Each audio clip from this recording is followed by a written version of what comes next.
Hello friends, welcome back to the channel, and if you are new then welcome to the channel. In this video we are going to learn handoff, or which is also known as handover, and we are going to know in detail how this happens and why it happens. So yeah, let's start the video. So now let's understand what is the definition or the meaning of a handoff. So see, when a mobile is moving from one cell to another cell and a call is also going on. So now the MSC stands for Mobile Switching Center. The MSC automatically transfers the call to the new channel which is belonging to the new base station in the new cell, right? So this is called handoff or handover. I think you are smart enough to understand this explanation, even though I will explain you in more detail. So, for example, let's say you are traveling in your car and you have initiated a call and you are talking to your friend, and you are telling that what things are there in the way that you are saying. If there is something beautiful or something interesting, you are explaining it to your friend, okay? So you are talking continuously. Now you were in cell 1 when you initiated the call, okay? Now slowly the car will move and it will enter another cell. That means it is the region which comes under another cell, which is cell 2, and in this cell the owner of the cell is another tower, okay? So this is a base station. So all of the calls or messages, anything, the transfer of the information is carried out by this base station. So now as you have entered inside this cell, your call has to be handled by this base station. That's why when you started your call, the call was handled by this base station, and slowly you moved till point A, and your call was still with base station in cell 1. Now slowly you moved in base station B. Now your call will not be handled by the cell in base station, the cell 1 base station, okay? The call will be handled by the base station in cell 2 as you have entered cell 2, okay? This is called handover. Now there are two cases of handover. First is improper handoff and the second is proper or successful handoff. Let's see what is improper handoff first. So first, the cell the car is in cell 1, okay? Now here the signal level is high, okay? And slowly as you move forward, the signal level till this handoff threshold, it will go like this. It will go down till the handoff threshold, and it will uh, it will pass the minimum acceptable signal to maintain the cell, okay? As you go on, the handoff threshold got crossed and the minimum acceptable signal to maintain the call also got crossed. Now the call will get terminated and you have reached in cell B. So your call got terminated when finally you reached cell B. So this is improper handoff. You started your conversation in cell A, your signal strength was very good. Slowly you started moving in cell B, your handoff threshold got crossed, and minimum acceptable signal to maintain the call also got crossed. After that, after you entered the cell B, your call got terminated, and finally you entered cell B, and the handoff was not successful by these it in between these two base stations of the different cells, right? So this is called improper handoff. Let's see what happens in proper or successful handoff. Now let's see the proper or successful handoff situation. Here again the same situation, we are talking to our friend and we are currently in cell 1, and whatever conversation is going on, it is handled by this base station in cell 1.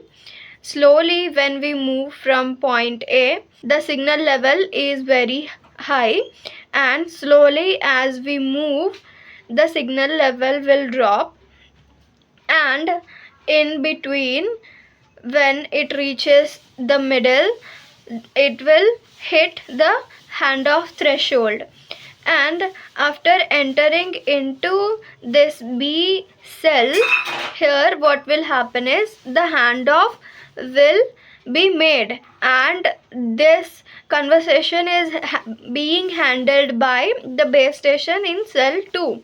So slowly the signal strength will increase, and after entering into completely into B, the signal strength will go again high.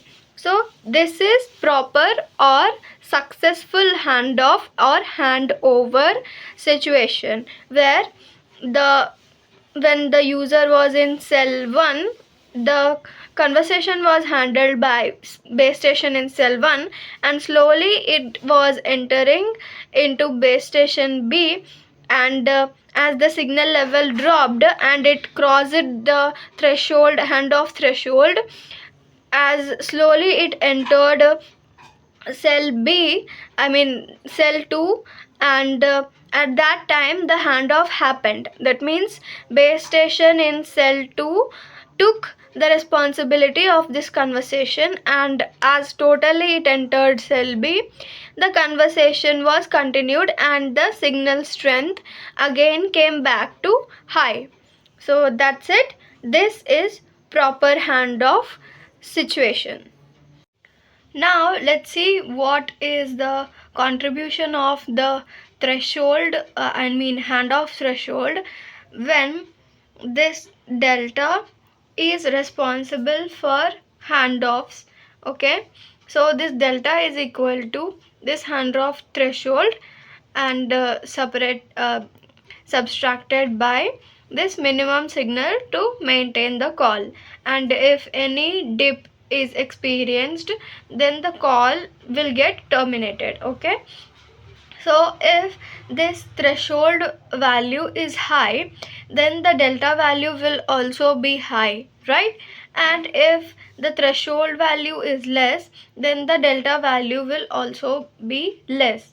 That means if the delta value is more, then unnecessary handoffs will occur. Unnecessary handoff will occur. Forgive me for if spelling mistakes are there. Okay, so if the delta value is very high, then unnecessary handoffs will occur, and if the delta value is very less, then the handoff may not occur and the call will get terminated. So this threshold value should be optimum, and it should be balanced so that these two cases will not happen. That means here, see, first of all we have this signal strength, right? Signal strength, like this going on, and this is the signal strength in cell 1, and this is the handoff threshold. This is the minimum acceptable signal to maintain the call, and this is the line when call gets terminated. Now this handoff threshold should not be above of, close to this signal, or it should not be close to, close to this, which is minimum acceptable signal.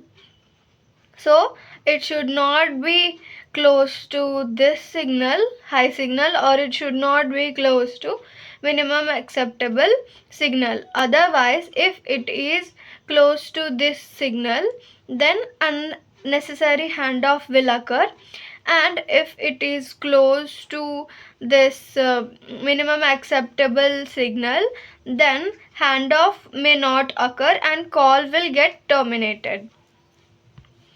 So that's why this threshold, handoff threshold, should be optimum, and it should be balanced so that these two cases will not occur. Okay, I guess you have understood. Now let me explain you how unnecessary handoff will occur and how handoff may not occur. So these are the two cells. Now in the case of unnecessary handoff, when the threshold value is high, that means delta value is high, unnecessary handoff will occur. How it will occur? If the threshold value is high, then see, when you are traveling from this cell to another cell, this base station in another cell will quickly take the control of the call, even though you have not entirely crossed the border and you are still in cell 1 and you are about to cross the border, then also it will take control of the call. This is called unnecessary handoff. Now what is call termination? When handoff doesn't happen, when the delta value is very less, that means the threshold value is very less. So now even though you have entered the cell B, the speed of the vehicle is very high, right? And the threshold value was also very less. So that's why the signal strength did not get sufficient and the call got terminated, and the base station did not take control over the call. That's why the call got terminated. So that is call termination because of not happening the handoff. So that's why the threshold value should be optimum. So that is the explanation for this thing. See, in 1G technology, the device called signal strength indicators were given to the base station, and the signal strength value is given by this device. Okay, so the base station is responsible for monitoring all the power levels and identifying which mobile needs handoff. So let's suppose this person is talking to someone, and this in this base station they have the strength indicator, and they identify that this mobile needs handoff as it is crossing the border and entering into another cell. So that decision is taken by the base stations using this strength signal strength indicators, and this special receivers called locator receiver are used to maintain the signal strength of the channels in the nearby base stations and identify that which mobile has low power level and it needs handoff. Okay, so the mobile is reported to the MSC, that is mobile switching center, and it gives the channel in the neighboring cell. So this receiver called locator receiver will identify that this mobile needs handoff, and it will report to the mobile switching center, and the mobile switching center will allocate a channel in new cell, the neighboring cell, and the this base station will give the channel to the mobile to continue the call. So that is the case in 1G. Now in 2G, the TDMA, it, the full form is time division multiple access. So the handoff is required because, and it was made by the mobile itself. So in 2G technology, the handoff was made by the mobile itself. The mobile identifies the power level with respect to the base station, and if the power level is found low, the base station makes the decision of handoff, and if the power level is okay, then it do not need any handoff. And also there is a case that if the power level is fluctuating, that means this vehicle is traveling inside of this and the power level will fluctuate, right? Then it will not do any handoff. If only the power level is decreasing, then only it will do the handoff. So the handoff is only made when there is a continuous decrease in power level of the phone with respect to the base station. So that is the case in 2G. So in 1G, the MSC was responsible for handoff decisions, and in 2G, the computational load on MSC decreases because the mobile is responsible for calculating the power levels with respect to the nearby base station. So that is all about handoffs, and I hope you liked the video and you understood whatever I have explained in this video. Please feel free to ask questions if you have any. You drop it in the comment box. I will surely reply to your comment, and that's it. I'll meet you in next video. Thanks for watching.